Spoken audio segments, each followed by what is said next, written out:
Bonjour tout le monde, avec vous Lina Knader. Aujourd'hui nous allons réaliser ensemble un gâteau qui m'a été demandé par certains d'entre vous. C'est le gâteau sec lait croqué ou croquant. Une recette très facile à réaliser. Je vais essayer de vous donner des mesures exactes. Comme vous voyez, j'ai des œufs, j'ai 3 œufs, j'ai 185 ml de huile de table, j'ai un œuf pour la dorure. Là j'ai un paquet de levure qui contient 15 grammes et je vais utiliser que la moitié de la levure chimique. J'ai ici 150 g de sucre cristallisé, j'ai de la farine. Je vais essayer à la fin de la vidéo, au cours de la réalisation, de vous donner la quantité exacte de la farine. Et je vais mettre dans notre croquet des pistaches, mais sinon vous pouvez utiliser des amandes, vous pouvez utiliser aussi des raisins secs, ce qui est disponible à la maison. Entre temps, j'ai préchauffé mon four à 160 degrés. Suivez-moi, nous allons passer à la réalisation. Dans un saladier profond, je vais mettre les œufs. Je vais ajouter une pincée de sel. Je vais ajouter aux œufs et au sel, je vais ajouter 150 g de sucre cristallisé. L'étape la plus importante pour la réalisation du croquet, c'est de bien mélanger les œufs et le sucre. Autrefois, on utilisait un grand récipient large qu'on appelait djefnan et on mélangeait à la main pour bien dissoudre le sucre. Et là, juste pour les besoins de la vidéo, je vais essayer d'être un peu plus vite. Je vais utiliser le batteur électrique, mais je vais bien mélanger. J'insiste sur ce point, il faut bien mélanger les œufs et le sucre.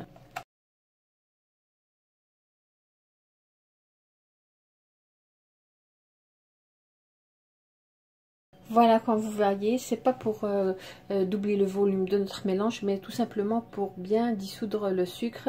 Je vais ajouter l'huile.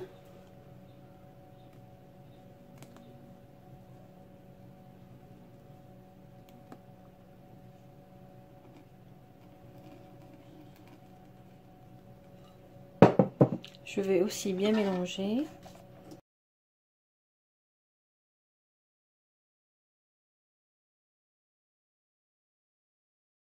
Voilà, après avoir bien mélangé, je vais ajouter la farine par petite quantité. Je vais mettre un petit peu de farine.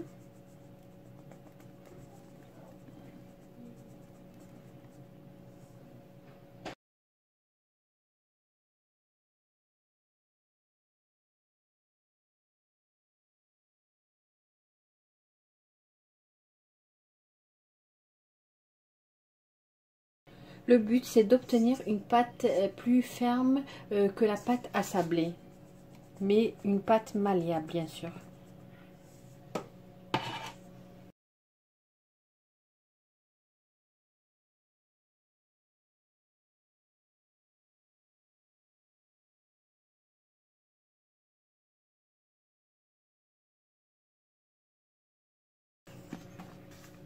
Là, je vais tout simplement mélanger à la main.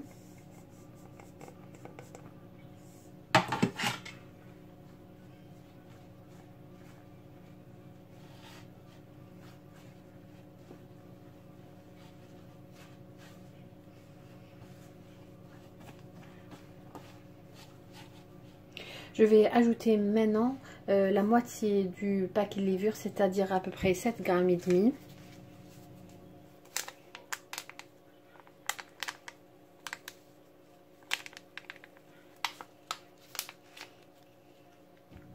Je vais ajouter, comme je vous ai dit, une cuillère à café de vanille.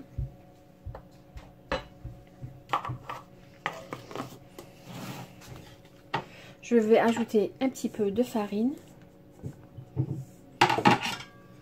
J'ai pas encore obtenu la consistance de la pâte que j'ai à croquer.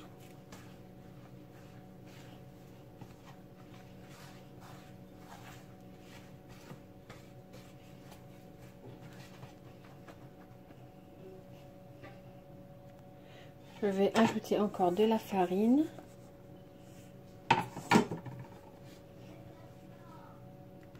Voilà, ma pâte est prête. Je vais tout simplement ajouter les pistaches et je vais essayer de façonner mes boudins sur le plan de travail. Là, comme vous voyez, après avoir ajouté le reste de la farine, ma pâte commence à se ramasser, à former une boule. Voilà la consistance. Comme je vous ai dit, un petit peu, elle ressemble un petit peu à la pâte à sabler.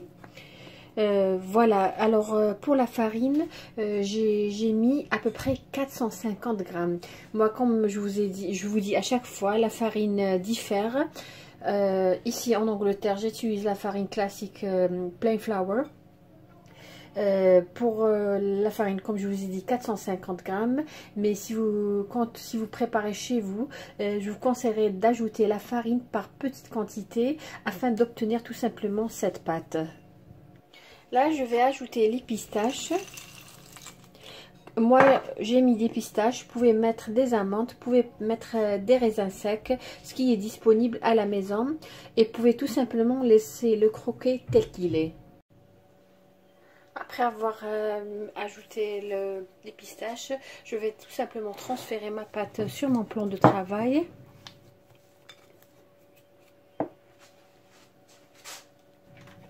Je vais utiliser le coupe-pâte, c'est plus facile.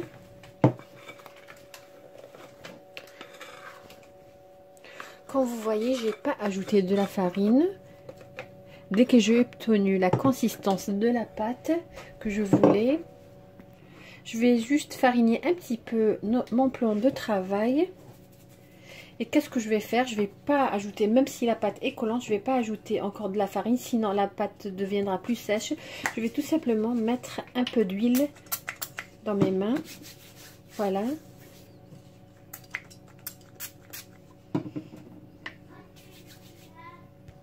Je vais bien mélanger pour que les pistaches se mélangent bien à la pâte. Que ça soit homogène. Je ne suis pas en train de pétrir, je suis juste en train d'essayer de ramasser. Je vous montre encore une fois la pâte, comment elle est. Comme vous voyez, la pâte, je l'ai divisée en deux, c'est-à-dire je vais réaliser deux boudins et je vais les mettre dans deux plateaux différents parce que comme vous savez, lors de la cuisson, le croquet va gonfler. Alors, j'ai partagé la pâte en deux boules et j'ai formé deux boudins. Alors, à l'aide de deux coups pâte, je vais bien former mon boudin.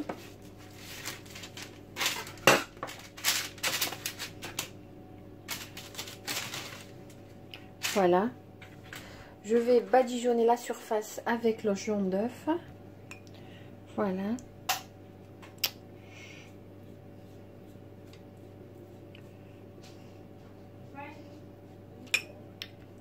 Là, je vais badigeonner le premier boudin avec le jaune d'œuf. Pareil pour le deuxième. Et comme je vous ai dit, je les ai mis dans deux plateaux différents avec du papier cuisson, bien sûr. Là, à l'aide d'une fourchette, je vais juste réaliser des streams comme le faisaient nos mamans, nos grands-mères.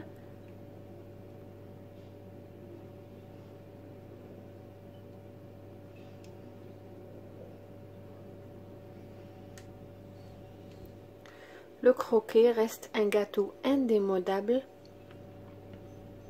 que vous pouvez réaliser pour vos invités ou tout simplement pour le goûter. Là, qu'est-ce que je vais faire? Je vais faire pareil pour le deuxième boudin. Je vais les enfourner à 160 degrés jusqu'à ce qu'ils prennent une belle couleur dorée. Voilà notre croquet à la sortie du four. Tout simplement, je vais le découper en diagonale.